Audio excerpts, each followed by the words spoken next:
Corona का कहर कुछ कम होने पर सबों के चेहरे पर एक हल्की मुस्कुराहट नजर आ रही है। बाजार के तारे धीरे धीरे खुल रहे हैं। यद्यपि कोरोना का भय और तीसरी लहर आने की अफवाह से हम लोग खुलकर हंस नहीं पा रहे हैं। टीवी, अखबार आदि में कोरोना से मरने वालों का जो भयानक रूप प्रस्तुत किया, उसने कई लोगों को मौत के घाट उतार दिया। कोरोना से लोग मरा, कोरोना के डर से भी बहुत लोग मरा।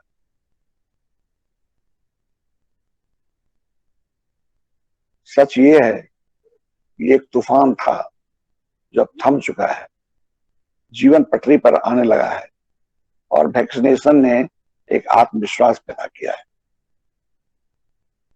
हम लोग सकारात्मक सोच लेकर चलें, यह जीवन जल्दी ही सामान्य हो जाएगा और हमारे गुरु महाराज करुणा के भय से हमारी रक्षा करेंगे। मैंने पिछले संदेश में कहा था कि इस ब्रह्मांड में एक कॉस्मिक पावर घूमते रहता है। यह दैविक शक्ति हमारी इच्छा के अनुसार एक्टिव हो जाती है। जब हम सोचते हैं कि मैं कुछ नहीं होगा, तो यह विल पावर इतना एक्टिव हो जाता है कि हमें किसी अनहोनी से बचा लेता है और डर जाने से वही पावर हमें संक्रमित कर देता है। अतः अफवाहों पर विश्वास नहीं करके भगवान पर विश्वास कीजिए, वे हमारी रक्षा अवश्य करें।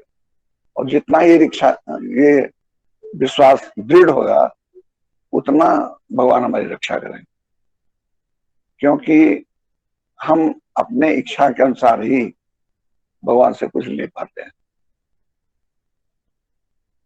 जो जैसी भावना करता है वो उतना ही प्राप्त करता है। तो हम सकारात्मक सोच लेके चले, डरे नहीं। अब कुछ आध्यात्मिक बात। एक जिज्ञासा हम सबों के अंदर है कि भगवान है या नहीं। अधिकतर लोगों के भीतर जो नहीं कुछ करता है वो तो मान लिया कि नहीं है, लेकिन जो करता है, जो साधन करता है या पूजा करता है, उसको भी ये संशय है कि भगवान है या नहीं है।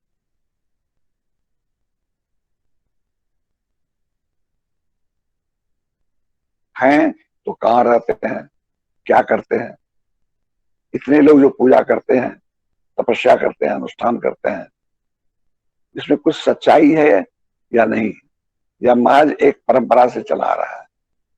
इतने लोग जो तपस्या कर रहे हैं, साधन लिए हैं, तो पूजा कर रहे हैं, इसमें कुछ सच्चाई है, एक महज परंपरा चला आ रहा है, हम फॉलो कर रहे हैं। एक परंपरा से चला आ रहा अंधविश्वास है। इसी संशय की वजह से बहुत लोग साधन करने के बाद कुछ दिन छोड़ देते हैं और बहुत लोग करते ही नहीं है, क्योंकि उसको विश्वास ही नहीं है कि भगवान है। गीता में भगवान ने कहा है, गीता एक आधार है। हम ये मान के चलते हैं कि गीता में जो कुछ भी है वो भगवान का कहा हुआ है, और भगवान का कहा हुआ वाक्य कभी असत्य नहीं हो सकता। तो गीता में भगवान ने कहा है कि संशयात्मा विनश्य, जिसको संशय है उसका विनाश हो जाता है, और जिसको विश्वास है उसके सामने प्रकट होता है। तो भगवान है या नहीं, अगर आपको या हमको संशय है, तो उससे भगवान का नहीं मिलेंगे, हमारा विनाश होगा। और जिसको भगवान है उसको भगवान मिलेंगे भी और हमारा कल्याण भी होगा।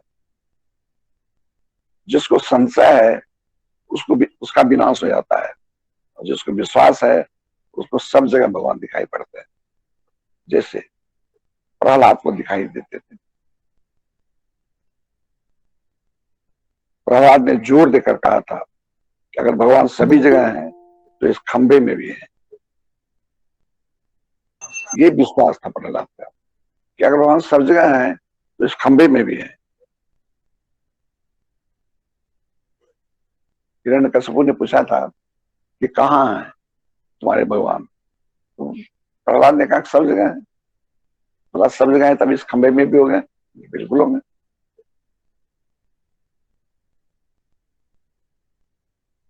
तब हिरण्यकशिपु ने गदा चलाया, उस खंबे पे गदा चलाया, तब तुम्हारे भगवान को मार देंगे। और उसी खंबे से हिरण्यकशिपु का प्राकट हुआ। जब हिरण्यकशिपु ने गदा चलाया तो उसी खंबे से नरसिंह भगवान प्रकट हुए।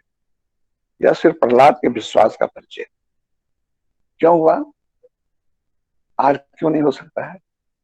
इसलिए कि प्रहलाद को जो विश्वास था, जिस गहराई तक, वो विश्वास अभी भी हमारे पास, और जिसको है उसके लिए पैर हो सकते हैं। यह सिर्फ प्रहलाद के विश्वास का परिचय था। जिसको विश्वास नहीं है उसके लिए भगवान नहीं है, और जिसको विश्वास है उसके लिए भगवान कन है।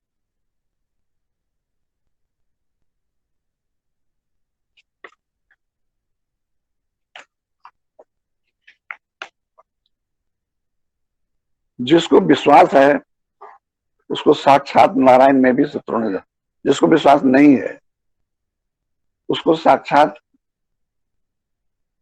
भगवान में भी नारायण नजर नहीं आते।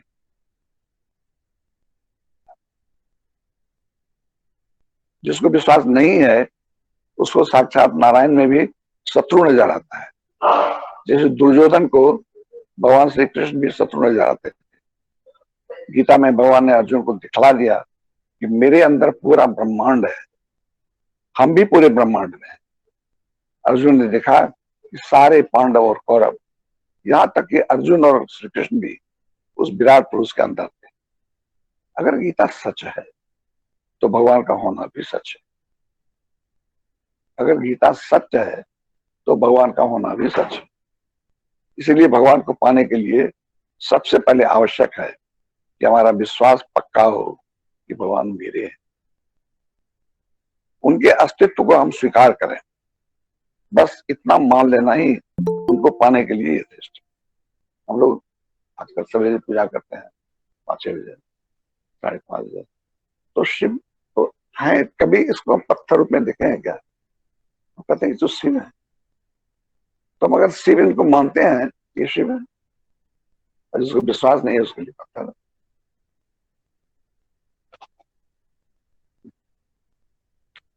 बस इतना मान लेना ही उनको पाने के लिए यथेष्ट है। अच्छा, अब ये बताइए, हम भगवान का दर्शन करने मंदिर में जाते हैं, तो मंदिर में भगवान है, और बाहर जो भिखारी बैठा हुआ है उसमें भगवान है सब जगह, लेकिन जहां उनकी पूजा होती है वहां उनका प्रकाश ज्यादा दिखाई पड़ता है। जैसे मंदिर में प्रतिमा की पूजा होने से वहां भगवान का प्रकाश अनुभव होता है। बाहर बैठे भिखारी में भी भगवान है, लेकिन उसकी पूजा नहीं होती है, इसलिए वहां भगवान छिपे रहते हैं। और वही कोई महात्मा है, उसका पूजा होता है, तब कहते हैं हमारे गुरु महाराज भगवान। जहां पूजा होती है, जहां आराधना होती है, भगवान का प्रकाश वहां दिखाई देता है। भिखारी भी भगवान है, लेकिन उसकी पूजा नहीं होती, इसलिए वहां भगवान छिपे रहते हैं। इससे ये प्रमाणित हुआ कि श्रद्धा और भक्ति के साथ जो भगवान का ध्यान पूजा करता है, अभिषेक करता है, भगवान के नाम का जप करता है, भगवान को भोग लगाता है, उनको सुलाता हुआ आदि, इन सब कार्यकलापों से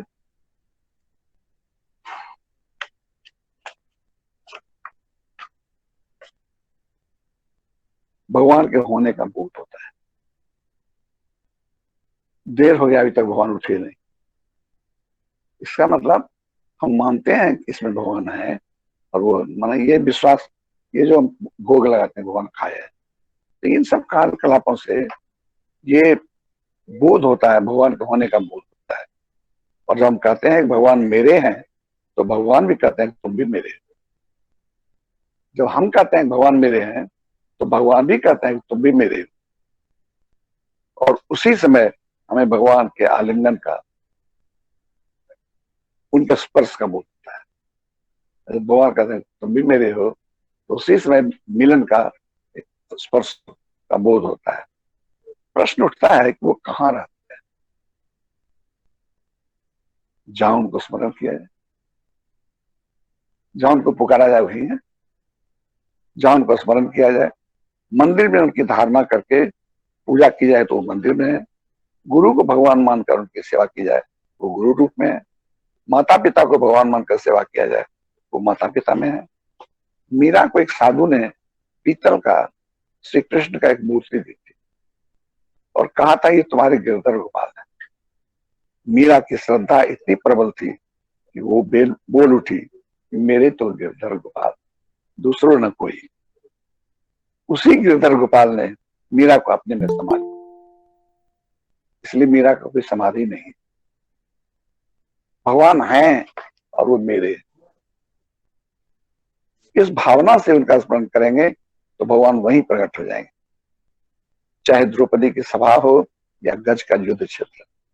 जिसने इस सच को जान लिया वह केवट उनके चरण धोकर निहाल हो गया। सबरी जूठे बेर खिलाकर धन्य हो गई। एक पत्थर को भी हम पूजें तो उसी पत्थर से भगवान प्रकट हो जाएंगे। ऐसा अनेकों जगह देखा गया है।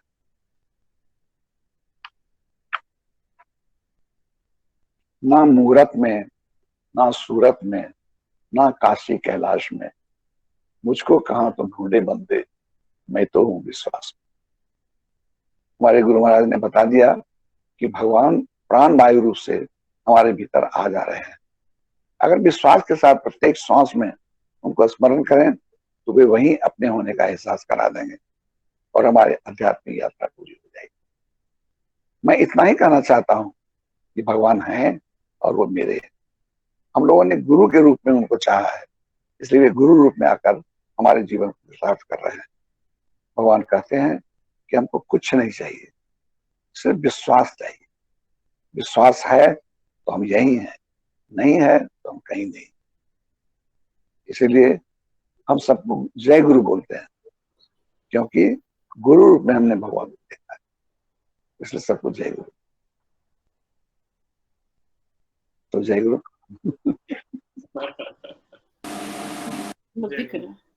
जय गुरु बाबा, जय गुरु माता।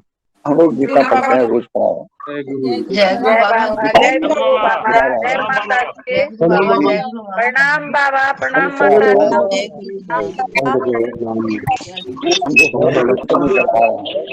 बाबा प्रणाम, माँ प्रणाम। बाबा जय गुरु बाबा। प्रणाम बाबा, प्रणाम माता जी। जय बाबा, जय गुरु बाबा, प्रणाम माँ। जय माता जी। बाबा जी जय गुरु बाबा। सुबह का नींद छोड़ के कौन उसका प्रमाद आज नहीं करेंगे, सब परसों से करेंगे, सोमवार से करेंगे। जय गुरु बाबा, जय और माता मिश्रा पता नहीं करके कुछ होगा कि नहीं होगा, जुट के फंस गए हैं। जय गुरु संशय जो है, संशय जब तक है तब तक भगवान बोलते हैं, और विश्वास है तो यही है। इसलिए सबसे पहला बात हम ये कहेंगे कि भगवान ने जब गीता में कोई एक आधार तो है, कोई एक आधार चाहिए जिसको हम मान लें सच। तो हम लोगों के लिए गीता आधार, क्योंकि गीता में स्वयं भगवान के मन ही है। तो भगवान है और दूसरा वो मेरे है, मेरी पत्नी, मेरा रुपया, मेरा घर, से तो मेरे भगवान। आपके घर में, मेरे घर में जो पूजा करे मूर्ति फोटो वो भगवान है और मेरे घर में रहते हैं। तो भोग लगता है, जाड़ा कर देने तुमको रिजाई उड़ा के। बाबा प्रणाम, बाबा प्रणाम। मेरा कर जाओ। जब भगवान कहें कि भगवान मेरे हैं तो भगवान भी कहते हैं कि तुम भी मेरे, और उसी समय हमको भगवान के होने का बोध होता है। जब आलिंगन करते हैं बच्चों को या किसी को जिसको प्यार होता है, तो प्यार के होने का एहसास होता है। चाहे पत्नी का आलिंगन करें, बच्चे को करें, जिसको भी करें, तो एक ऐसी क्रिया है कि जिसमें ये प्रतीत होता है कि हम दोनों में प्रेम है, हम उसको प्यार कर रहे हैं। उसी तरह जब हम कहते हैं भगवान है, भगवान का अस्तित्व को स्वीकार करके जब उनकी हम पूजा करते हैं, और तब भगवान भी कहते हैं कि तुम भी मेरे हो, और तब हमको बोध होता है कि भगवान कैसा हो। इसीलिए प्रहलाद का तो विश्वास ही था ना, उसको सब जगह भगवान दिखाई पड़ता था, हमको क्यों नहीं पड़ता है? क्या फर्क है? इसलिए उसको जो विश्वास था वो हमको नहीं है। और जिस दिन वो विश्वास हो जाएगा उस दिन हम भी सिया राम मैं सब जानी करो प्रणाम जो ये विश्वास हो। गुरु हमारे भीतर ये विश्वास पैदा करते हैं। हम हर एक बार हर एक संडे को एक मैसेज देते हैं। मेरा उद्देश्य यही है कि भगवान को स्वीकार कर, वो हैं और आपके हैं, मेरे हैं। जिस दिन ये विश्वास पक्का हो जाएगा उसी दिन भगवान प्रकट। प्रहलाद ने सब जगह भगवान को देखा था, इसलिए कहा कि इस खंबे में भी है, ये विश्वास था उसका। और हिरण्यकशिपु ने गला चलाया, उस खंबे से भगवान प्रकट हुआ। जिस समुद्र को लांघने के लिए भगवान श्री राम को पुल बनाना पड़ा, उस समुद्र को हनुमान जी उनका नाम लेके पार कर गए। यह हनुमान का विश्वास था। और श्री राम का नाम लेंगे तो कौन रोक सकता है? इतना विश्वास था। ये विश्वास जिस दिन मेरा हो जाएगा उस दिन हम भी पार हो जाएंगे। उस दिन हम भी भगवान के होने का स्पर्श, जो सुखद स्पर्श है, वो हमको पता चल जाएगा। केवट को भगवान श्री राम का पैर धोने में क्या मिला?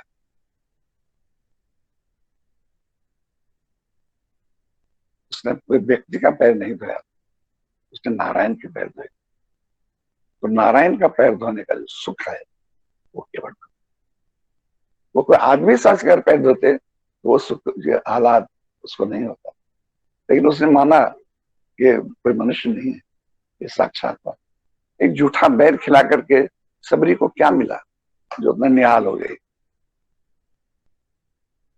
उसने किसी व्यक्ति को बैर नहीं खिलाई थी, उसने साक्षात प्रभु श्री राम को प्रकट खिलाई थी।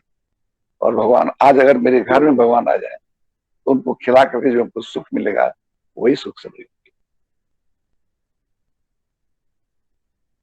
आज के संदेश में मैं इतना ही कहना चाहूंगा कि भगवान हैं और वो मेरे हैं, मेरे तो हम इस भगवान को बांटेंगे नहीं किसी के साथ। कोई स्त्री अपने पति को बांटना नहीं चाहता है, चाहता है कि मेरे पति हैं तो मेरे हैं। वो अगर किसी से बातचीत करे तो उसके मन में हो जाता है, ईर्ष्या उत्पन्न हो जाती है। एक स्त्री का पति अगर किसी से बात भी करे कोई औरत से तो उस औरत के मन में ईर्ष्या हो जाती है, क्योंकि इस पुरुष को अपना मानती है। हम इसको बांट नहीं सकते किसी के साथ। ठीक उसी तरह भगवान मेरे हैं, हम बांटेंगे नहीं किसी के साथ। आप कहिए कि अगर एक भगवान को 10 आदमी चाहता है तो 10 जगह तो बट जाते हैं। तो ये बहस का विषय है। वो ऐसा मेरे हैं और किसके हैं हमको पता है, लेकिन मेरे तो हैं। जब रास हो रहा था तो हर एक गोपियों के मन में था कि कृष्ण मेरे साथ नाचे। तो हर एक 2 गोपी के बीच में एक कृष्ण प्रकट है। श्रीमद् भागवत में अगर श्रीमद् भागवत सुनते हैं उसको सच नहीं मानते हैं तो सुनने से क्या होता है? इसीलिए आज मेरा यही संदेश है कि भगवान हैं और वो मेरे हैं। इस विश्वास को कभी छोड़ने नहीं। मंदिर में जो पूजा करते हैं, पहले जिसको मानते हैं, माँ बाप को कोई भगवान मानता है तो उसी में, गुरु को मानते हैं तो उसी में, जिसको आप भगवान मान लीजिए वही प्रकट है। हमारी यात्रा तब तक खत्म नहीं होगी जब तक हम भगवान को अपना नहीं मान लेंगे और भगवान के स्वरूप को सब जगह दर्शन देंगे। सब में भगवान को जब दिखने देंगे तब समझिए कि हमने भगवान को जान लिया और भगवान को मान लिया, भगवान को अपना लिया। चलिए, आप भी भगवान हैं, हम भी भगवान हैं। सबको जय गुरु। जय